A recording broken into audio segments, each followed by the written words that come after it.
Hello, it's Elizabeth from Elizabeth's Oracle. Thank you so much for tuning in today. We are going to talk about the Sun through Leo cycle for 2019. Here are the start times for each section of this video. We'll look at some charts, then go a little deeper into what's moving around and what that means. And then I've got some resources for you at the end. So again, thank you for tuning in, and let's look at some charts. Okay, so as usual, the first chart that we're going to look at is for the day that the Sun enters the sign, and in this case, of course, it is Leo. So this is the 22nd of July. We see on the right-hand side of the chart there, the Sun and Mars in Leo. Mars, of course, rules Aries, and if you look down to the left over there, you see that we have an Aries moon at the beginning of this cycle.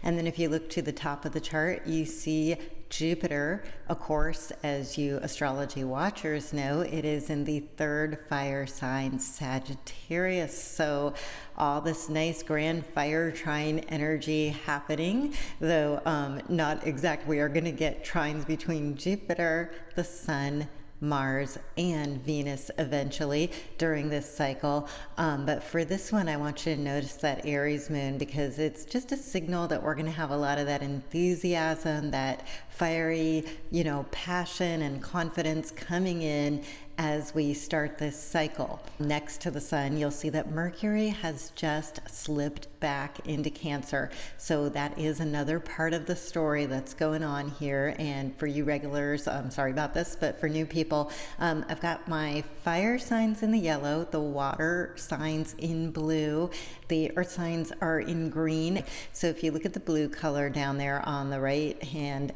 side, you'll see that Mercury has just moved back into Cancer. Of course, it's retrograde. That's why there's that little red RX down at the on any of the planets that are retrograde in the charts that I do for you guys, so you can tell whether something's direct or retrograde. And so we still have Venus in this chart, late degrees of Cancer. We have the North Node, which is of course staying in Cancer, and so a lot of that watery emotional processing is still underway as we start the Leo cycle. So you may be offloading a lot of grief, a lot of old stuff as we get things underway. But I do want to point out the big fire, trining energy, because that's going to be a big factor during this cycle. Also, with Uranus there in Taurus, we do get squaring. That's some of the key stuff in this first chart. Next chart is for the 31st of July. This is a really big day because it is a new Leo moon. Look at the beautiful fire gathering there in Leo. Venus has just moved into Leo in this chart, moved in there on the 27th, is there till the 21st of August. So nice run of Venus, like sharing all the Leo love. And we have a really beautiful conjunction that I'll tell you about in a little bit when we get to the next chart.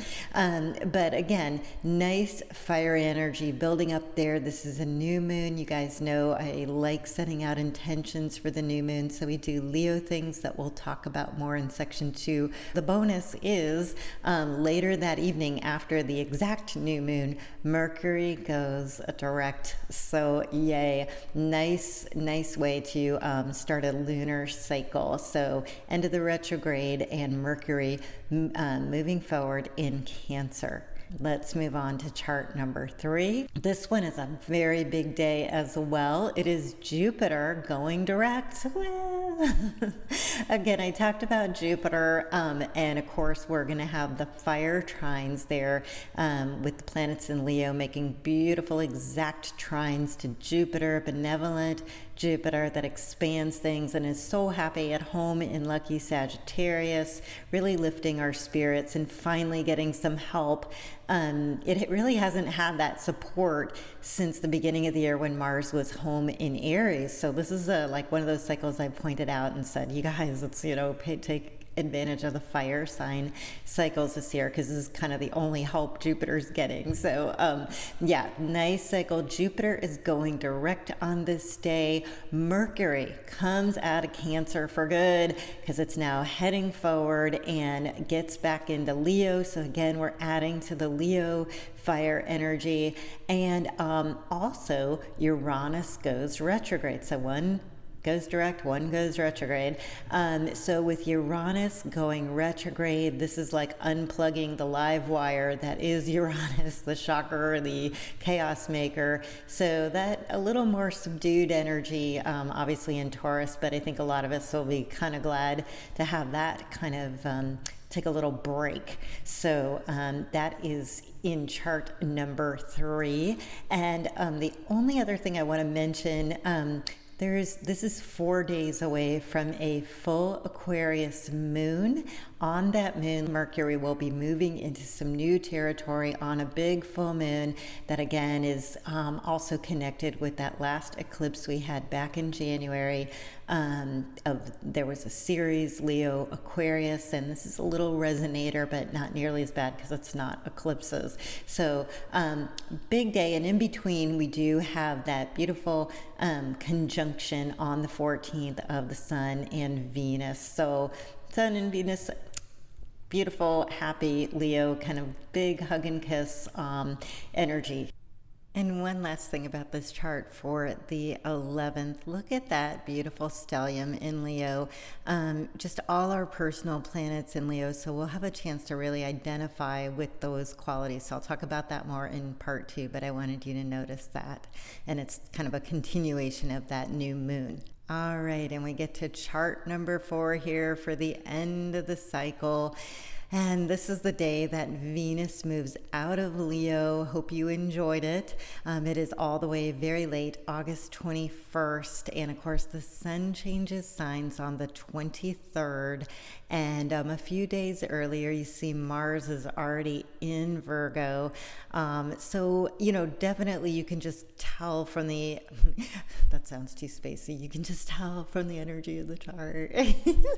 You kind of can, can't you? It's like we're moving into a very grounded earth energy. You can just kind of, for you guys are learning, just you can see, wow, it all kind of changed a lot of green. And the green represents earth and grounding. And of course, Pluto, the south node, and Saturn, that's been our story all year, part of our story all year. It's still there. And of course, Uranus being in Taurus is another permanent part or longer term part of the story. But now we get the third earth sign, Virgo, becoming part of the story. And this is like the personal planet. So it's a very calming energy, Virgo, and because it's mutable earth, but it's also in a very harmonious alignment with these others. So, by the end of all the fire and ferocity that is Leo, things kind of ground and settle in to Virgo. So I wanted to point all that out. And now I want to move to the section where I describe the cycle a little more and tell you how some of this is going to play out and, what the qualities of Leo are. Okay, thanks. All right, so, now I'm getting used to making these ones. So Leo is our fixed fire sign, rules the heart and the spine. It's symbolized by the lion. And here are some of the qualities that we think about. We think about confidence. We think about showmanship, entertaining, creativity, and really, having the chutzpah to get out there. And sometimes that tags people and they feel like, oh, that person's too showy or whatever. You got to look at where you feel like your talents deserve recognition if Leo things bug you. And of course, there's a shadow side that can be narcissistic. And yeah, you guys can laugh. I put hair on there. But I really think of it as the male lion mane. That's what the hair's about. Yes, it's a stereotype. But we think about leadership, royalty, and not for the sake of, just showing off or power for the sake of power. This is benevolent power, not only because we have this nice trine from Jupiter over in Sagittarius, but if people are going to agree to let someone lead them, that person has a responsibility to give back something and to bring out the best in them.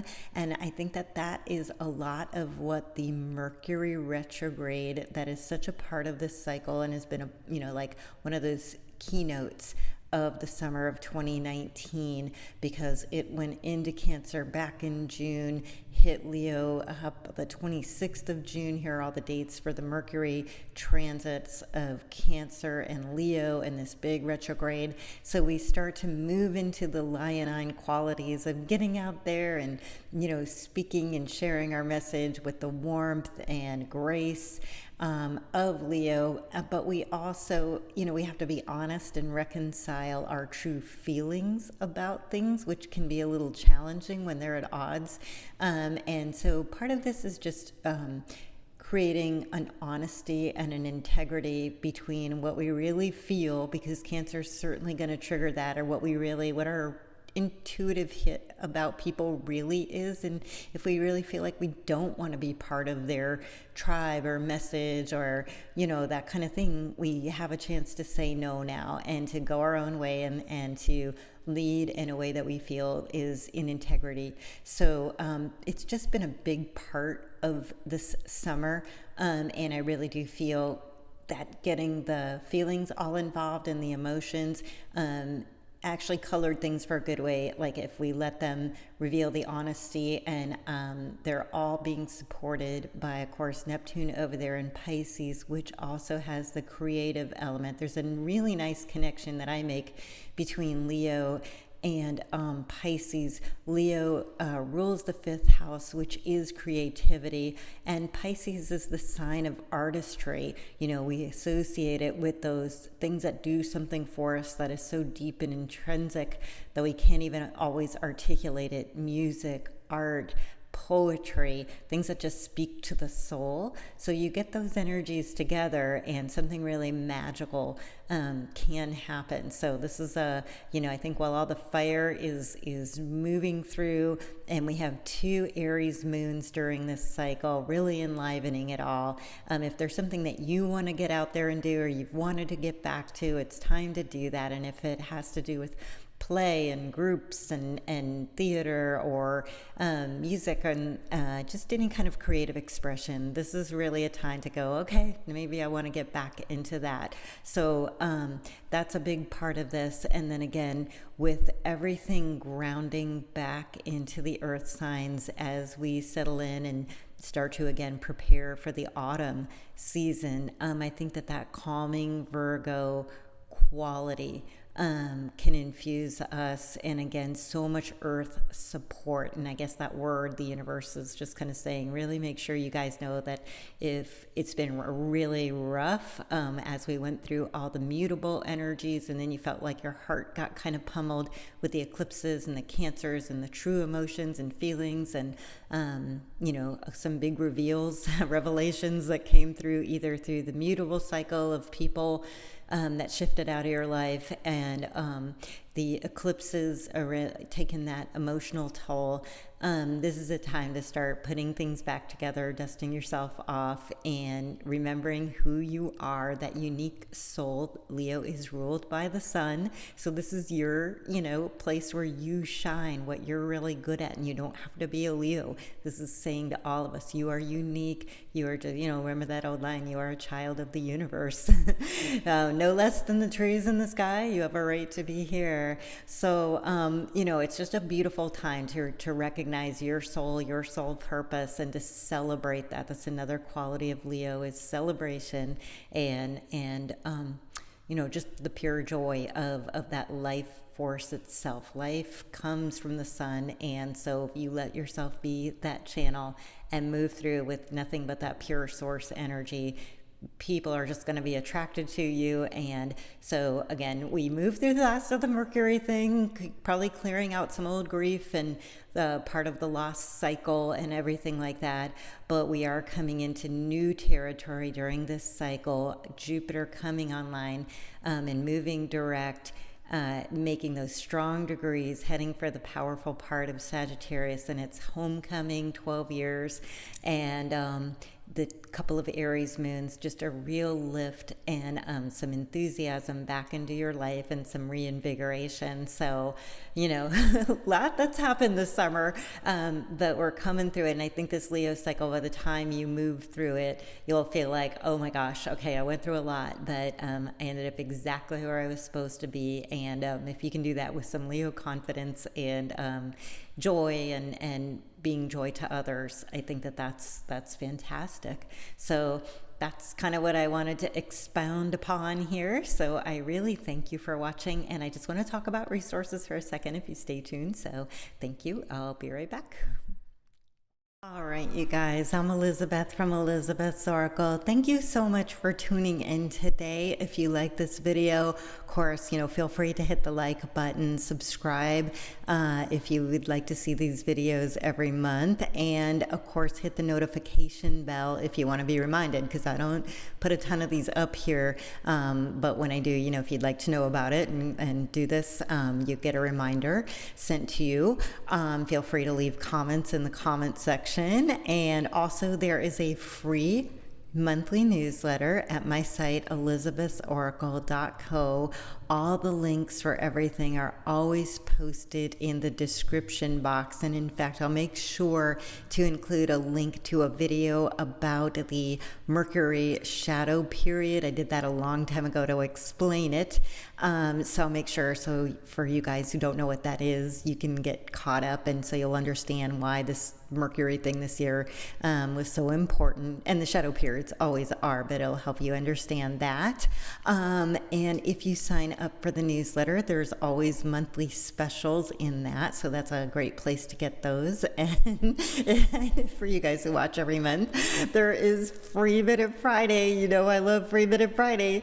I just love me some Friday, and I love me some free, so let's put it all together. So that's my promotion. I know I get silly, but it's fun, and you guys call on Fridays, so that's super awesome. See, you can have fun at work. So yeah, so the way that works is if you place an order on a Friday, I add 5 free minutes. No matter what size your order is, you get 5 free minutes. And so please feel free to get in touch with me. Again, all the information is in the description box, or you can go over to my site. I'm also on Instagram. And lastly, I have been writing weekly forecasts, and I've been keeping up with them. I'm pretty much, so far so good. I decided to start slowly this year to see if I was really gonna keep up with it. I didn't want to make a big announcement and then be a flake. I had to see if I'd make sure I'd follow up. So I definitely was able to do that, and I'm keeping up with that for now. So if you'd like a weekly update, there's not a subscription list for that. Just feel free to pop over to my site. It's always posted sometime on Sunday, and it's just a look at the week ahead. And those are also on Instagram. However, Instagram puts character limitations, so I can't even always post the whole thing. So you're better off I'm not trying to manipulate people to my site. I'd be happy to post the whole thing on Instagram, but they literally have character limits, and most times I go into much more detail beyond the character limitations. So yep, I'm writing regularly. Feel free to check out the weekly forecast, and just to get that heads up if you want a closer look at what's happening. Otherwise, you guys, I'll see you when the sun comes into Virgo, and we'll all really be feeling that energy, because I just like the way everything kind of glides at the end of this Leo cycle into that, and just kind of brings us all there. So we'll see you then. Thank you again for watching, and I wish you just a blessed and beautiful Leo cycle for 2019.